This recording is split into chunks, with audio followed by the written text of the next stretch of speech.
l'une des priorités du pays, c'est la sécurité. Votre journal fera une non pas sur Carla Bruni ou sur Nicolas Sarkozy, mais sur la crise sociale, sur le chômage, sur les pauvres, sur la pauvreté. On a fait les naufragés du Covid la semaine dernière. Quel est le problème du lynchage de Michel Zecler, le producteur? Quel est le problème de nos révélations sur ces jeunes au bois de Boulogne? On va en parler dans une seconde. Ce sont la façon dont les politiques gèrent la police, dont les politiques tolèrent ou ne tolèrent pas des manquements. Monsieur Darmanin, qui aujourd'hui dit quand même c'est inadmissible, vous l'avez entendu comme moi dire, quand j'entends le mot violence policière, je m'étouffe. Et il n'était pas étouffé par l'indignité, hein. C'était juste après que monsieur Cédric Chouviat soit mort étouffé en disant « j'étouffe cette fois ». Monsieur le Président de la République, qui ne bouge pas, qui ne dit rien, à part des petits tweets finalement vendredi dernier, c'est lui-même que vous avez entendu dire en plein mouvement des Gilets jaunes où il y avait plein d'exemples de violences illégitimes. Il a dit « il est inadmissible de parler de violence policière dans un état de droit ». C'est du Tartuffe, cacher ce sein que je ne saurais voir. Monsieur Darmanin, tout à l'heure, devant l'Assemblée, devant les parlementaires, il a menti. Il a menti sur Michel Zecler. En disant quoi? Il a dit, les vidéos, nous ne les avions pas avant que l'Oopsider les sorte, David Perrotin, jeudi. C'est faux. Elles ont été déposées par l'avocate de Michel Zecler lundi.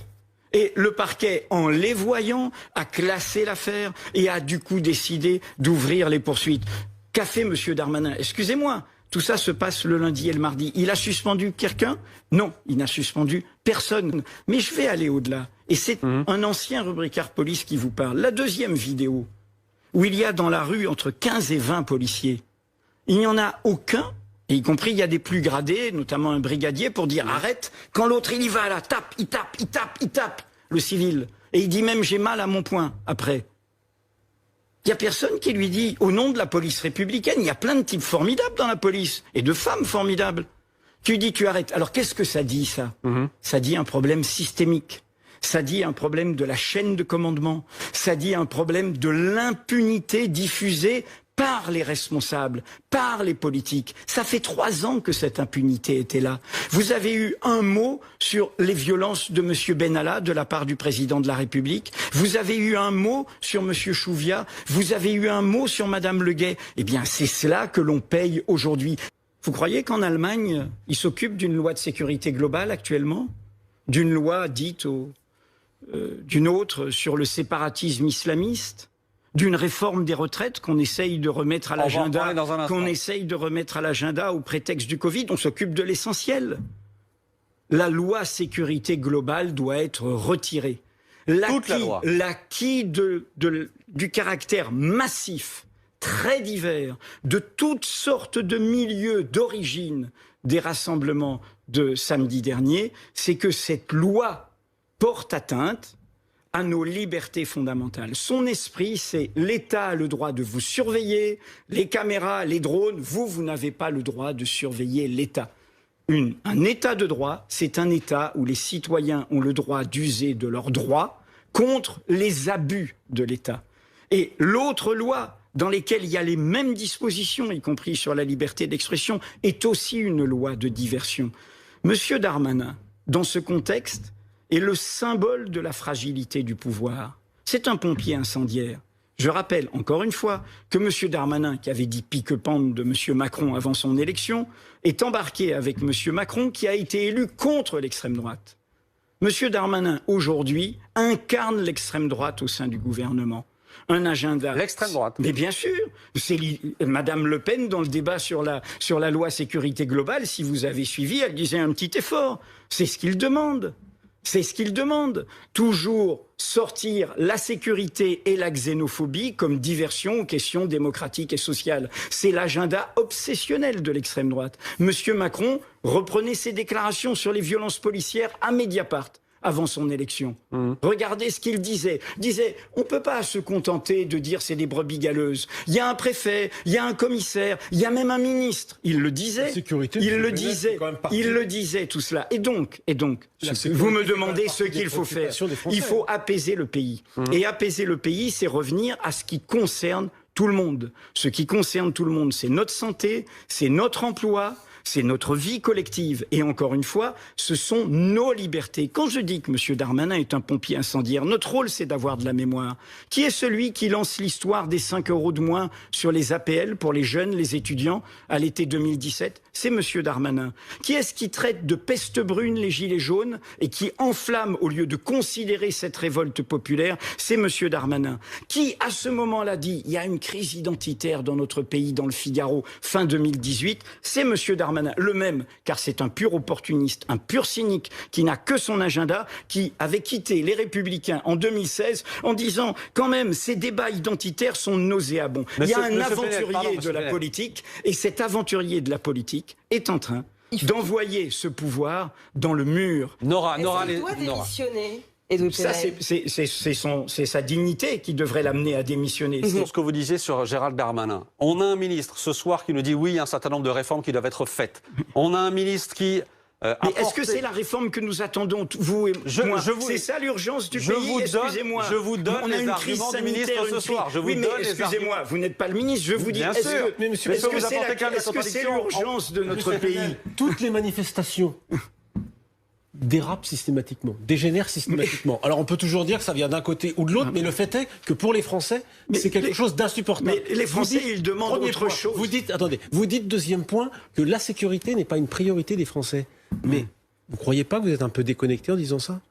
Non, je ne suis pas déconnecté. Toutes les enquêtes d'opinion montrent que les Français attendent que la sécurité leur soit assurée. Elle n'est pas totalement assurée si on les entend.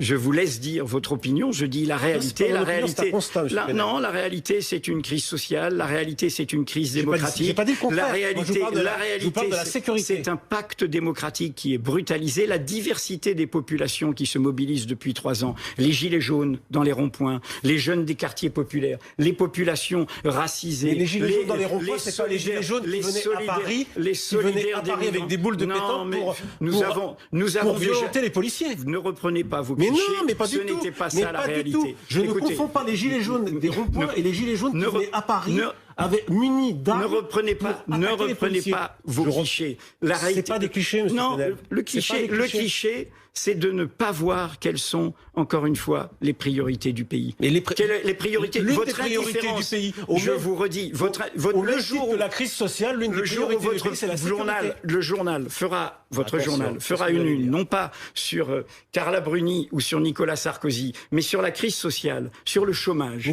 sur les pauvres, sur la pauvreté. On a fait les naufragés du Covid la semaine dernière. Il y a 15 jours, monsieur Penel. Notre jauge n'est pas la même. N'attaquez pas mon journal. Répondez aux questions. Non, c'est pas une question. C'est une question, monsieur Penel. On va parler C'est une question des Français, s'il vous plaît. Bruno, c'est un pur point de vue idéologique. Systématiquement, quand on vous pointe, on pointe vos erreurs. Parce que ça fait, vous savez, ça fait 30 ans, il n'y a pas que moi qui le dis, Jean-Luc Mélenchon le dit et d'autres, ça fait 30 ans, excusez-moi, vous savez pas ce que je vais dire, qu'on fait une loi sur la sécurité par an et une loi sur les migrants par an. Ça fait 30 ans qu'on nous pourrit en nous disant c'est ça l'agenda, c'est ça l'agenda. On a pacifié le pays. On a réglé les problèmes du pays. On s'est occupé de la crise sociale et de la crise démocratique et de la crise sanitaire. Non, vous êtes dans le pays, cela sert toujours de diversion. Cela sert toujours des Français. Cela sert toujours de la crise sociale n'est pas complètement traitée. Il y a effectivement plus de pauvres qu'il faudrait prendre en charge, mais vous pouvez pas dire qu'elle n'est pas traitée totalement. Sur cet argument-là du Planète, qui est un argument intéressant. Regardez la grande enquête de Martine Orange aujourd'hui même sur comment les grandes entreprises qui ont reçu toutes les aides qu'elles ont reçues, au lieu de prendre en charge leur responsabilité sociale, qui peuvent être aux APL, qui peuvent être à l'allocation handicapée, etc. Les entreprises qui ont reçu des aides. Il y a eu ces aides-là, il y a eu un accompagnement. Je vous réponds en même temps, maintenant, qu'elles ont touché les aides sous la pression de leurs actionnaires qui veulent toujours une rentabilité de 10% alors que le loyer de l'argent est actuellement de 0%, au lieu de serrer la ceinture de leurs actionnaires, au lieu de ne pas verser de dividendes, décident que les salariés sont la variable d'ajustement après avoir touché toutes les aides de l'État prises sur quoi ? Sur nos impôts. Ce n'est pas une logique de responsabilité sociale, de responsabilité collective. Ce que nous avons besoin aujourd'hui, et c'est clair depuis la crise sanitaire, c'était clair depuis le mouvement des Gilets jaunes, c'était clair aussi sur la crise des migrants et le devoir d'accueil. Nous avons besoin d'un pays qui s'élève, qui se relève, qui se rassemble. Et il se rassemble quoi, un pays? Il se rassemble pas sur des chicaneries, il se rassemble sur ce qui est le cœur de notre promesse républicaine, l'égalité. L'égalité des droits, sans distinction d'origine, de condition, de sexe, de croyance, d'apparence. Est-ce que vous croyez que c'est ça la promesse qui est incarnée aujourd'hui? Nous sommes là, citoyens et journalistes, pour demander cette égalité des droits. Parce que nous sommes au service de cette égalité des droits. Et le premier des droits, c'est le droit de savoir.